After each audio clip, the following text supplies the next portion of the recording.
नमस्कार. आज आपण ज्या स्रोतांचा अभ्यास करतोय ना, त्यांच्या मते जागतिक इतिहासात एक खूप मोठा बदल घडलाय. एक असा बदल ज्यामुळे जागतिक शक्तीची समीकरणं कायमची बदलली आहेत. हे विधान खूप मोठं आहे नाही का? या स्रोतांनुसार 40 दिवसांच्या संघर्षानंतर अमेरिका असं म्हटलं जाते की अशा काही अटीवर मागे हटली ज्या अटींना नाकारूनच त्यांनी हा सगळा संघर्ष सुरू केला होता. तर मग असं झालं तरी काय की जगातल्या सगळ्यात मोठ्या शक्तीला माघार घ्यावी लागली. चला तर मग बघूया या सामग्रीच्या आधारे की हे नेमकं घडलं तरी कसं आणि का. तर या नाट्यमय माघारीमागे होती 2 देशांची मध्यरात्रीची मुत्सद्देगिरी. म्हणजे यांनी पडद्याआड राहून या संघर्षाची दिशाच पूर्णपणे बदलून टाकली. पाहूया हे मध्यस्थ नेमके कोण होते आणि त्यांनी काय भूमिका बजावली. आता या मध्यस्थीमध्ये सूत्र हलवली 2 देशांनी, पाकिस्तान आणि चीन. ह्या स्रोतांनुसार पाकिस्ताननं संवादकाची भूमिका निभावली. म्हणजे पंतप्रधान नवाज शरीफ यांनी भारतीय वेळेनुसार मध्यरात्रीनंतर थेट राष्ट्राध्यक्ष ट्रम्प यांना फोन लावला आणि वॉशिंग्टन आणि तेहरानमध्ये संदेशांची देवाणघेवाण केली. तर दुसरीकडे चीननं दबाव टाकण्याचं काम केलं.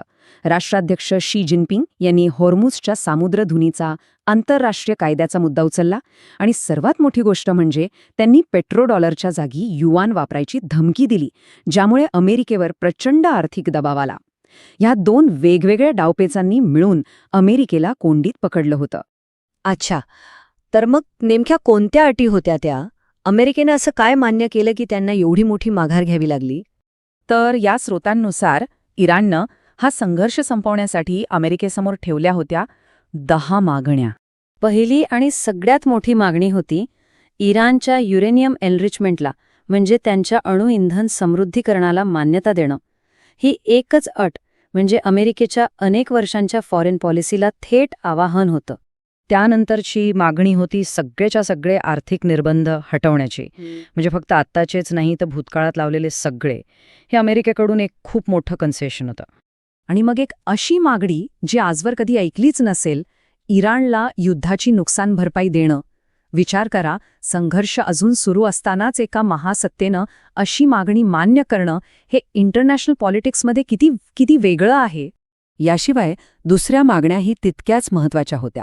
जसं की भविष्यात हल्ला करणार नाही याची गॅरंटी द्या, किंवा सामरिकदृष्ट्या अतिशय महत्त्वाची असलेली होर्मुझची सामुद्रधुनी त्यावर इराणचं नियंत्रण मान्य करा आणि अमेरिकन सैन्य मागे घ्या.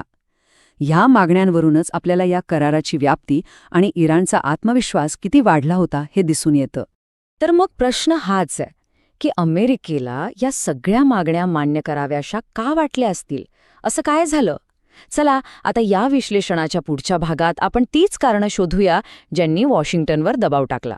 या स्रोतांनुसार अमेरिकेला 4 प्रमुख बाजूंनी दबावानं घेरलं होतं, ज्यामुळे त्यांची परिस्थिती खूपच अवघड झाली. जसं आपण इथे बघू शकतोय, हे 4 दबाव होते: भूराजकीय एकाकीपणा, आर्थिक धोका, हॉर्मुझ सामुद्रधुनीवरचं नियंत्रण आणि देशांतर्गत मतभेद. आता यातला आर्थिक धोका समजून घेण्यासाठी डी-डॉलरायझेशन ही कन्सेप्ट खूप महत्त्वाची आहे. एकदम सोप्या भाषेत सांगायचं तर जागतिक व्यापारातून, विशेषतः तेलाच्या व्यापारातून अमेरिकन डॉलरला बाजूला सारून त्या जागी दुसरी चलनं वापरायची. आणि चीनने जेव्हा हाच इशारा दिला तेव्हा अमेरिकेच्या पेट्रोडॉलरवर आधारलेल्या अर्थव्यवस्थेच्या अगदी मुळावरच घाव बसण्याचा धोका होता. आणि हे 4ही दबाव एकाच वेळी अमेरिकेवर आले होते. बघा, एकीकडे युरोप आणि जपानसारखे त्यांचे मित्रदेशच इराणसोबत वेगळे करार करत होते, त्यामुळे अमेरिका एकाकी पडली.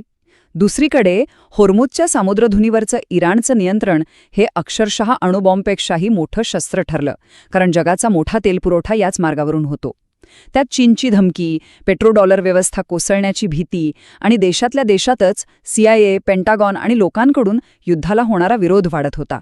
म्हणजे सगळ्या बाजूंनी अमेरिकेची कोंडी झाली होती.